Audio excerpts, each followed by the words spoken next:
And welcome back. Hey, you know, on July the 20th, NYC H2O, they're going to be holding a High Bridge walking tour.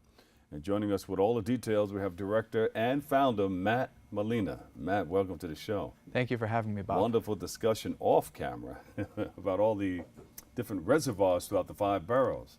We might as well continue with that. Sure. There's an old reservoir in each of the boroughs, which is good because everyone has to drink water. And NYC H2O does education about water and New York's water system and the relationship between nature and clean water.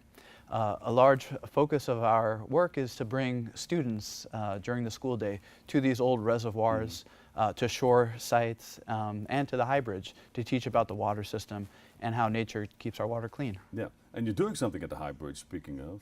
That's right. On Thursday, July 20th, we'll be having a walking tour with Brian Diffley, who's the engineer who oversaw the restoration of the High Bridge.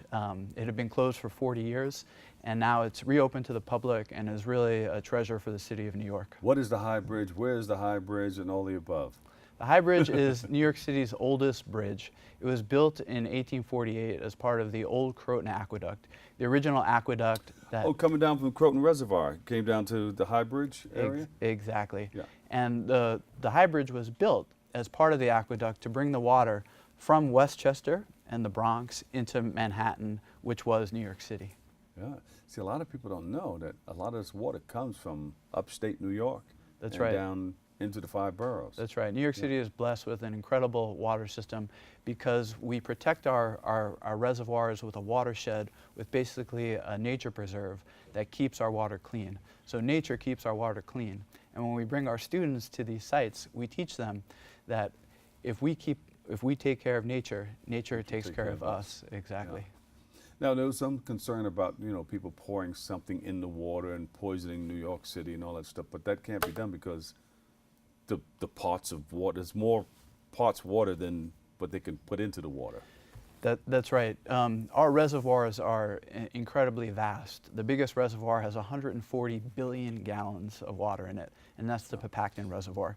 We have 6 similar reservoirs, and even an additional 13 of them that aren't quite as big.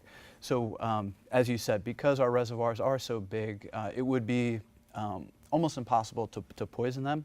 That being said, the New York City Department of Environmental Protection has a police force that constantly patrols all our reservoirs. And the waterways coming all the way from upstate to into the 5 boroughs. So the aqueducts are actually buried beneath the ground, and so they're protected. And the engineers who planned out the system recognize the importance of securing our aqueducts. I see you have a T-shirt on with a horse crab. That's right. Horseshoe crab. That's right. This is a horseshoe crab, and we bring students and families to Plum Beach and to Lemon Creek to teach about the horseshoe crabs.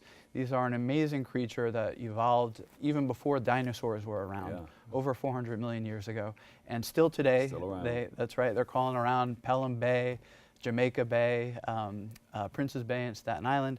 And they're an incredible animal, and actually they serve to help humans as well because their blood is used, or a portion of their blood is used in hospitals to detect pathogens. Wow. So they're an incredible animal. They're an important part of the ecosystem. Their eggs are eaten by migrating birds.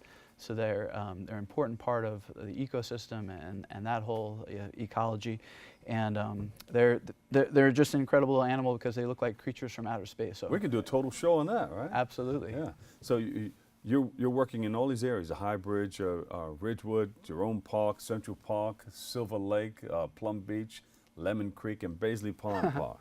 That's right. We have 8 field sites for our school programs, and they're across the 5 boroughs. In fact, there are 5 reservoirs, 1 in each borough, which is great because that way we can work with schools all over the city. Excellent. In addition to that, we have 2 shore sites, Lemon Creek, which is in Staten Island, and Plum Beach, which is in Brooklyn.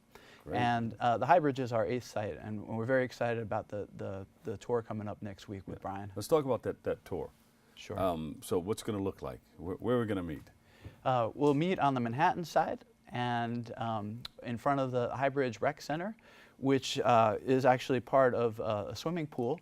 And that swimming pool used to be a reservoir. Oh, wow. That was yeah. part of the water system. And in Wow. 1936, Robert Moses, who was the parks commissioner back then, converted that reservoir into the swimming pool that it is today.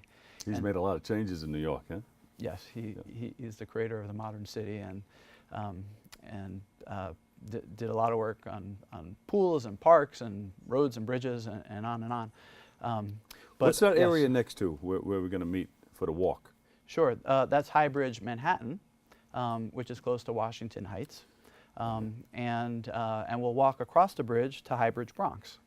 And as we go, we'll tell the story of the building of the bridge and how the city grew as a direct result of having access to clean and reliable water. And you created this event to have people learn what? To learn about the High Bridge and to highlight the importance of clean water to the city and the thought and resources that go into our water system. The High Bridge is a monument to the city. It's the oldest standing bridge in the city, and it's a worthy monument to maintain, and we're very happy that the city did such a thorough and beautiful renovation of it. Matt, you guys are like a wealth of information. You know, like a history of a lot of different things in our city. Oh, I appreciate that. Thank you. The water system, because everybody drinks water, touches so many different parts of the city and its story. It allowed the city to grow. It supported all the immigrants coming in. The immigrants, starting with the Irish, built the Croton Aqueduct, and then the second Croton Aqueduct was built largely by Italian immigrants, and on and on. And so it's very much, the story of New York City is very much tied with its water system. Any pamphlets or anything or booklets that you guys have put together that, or website we can go to? So we do have a website, and it's www.nych2o.org. And a lot of that information is right there.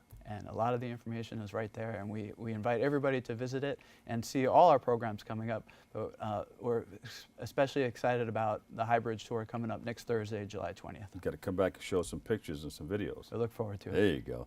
Give him a big round of applause, everybody. Matt Malina, director and founder, NYC H2O. Thank you for having me. Thank you so much. Come back again, okay? Of course. We have to take a quick break right here, but we'll be right back. We're open.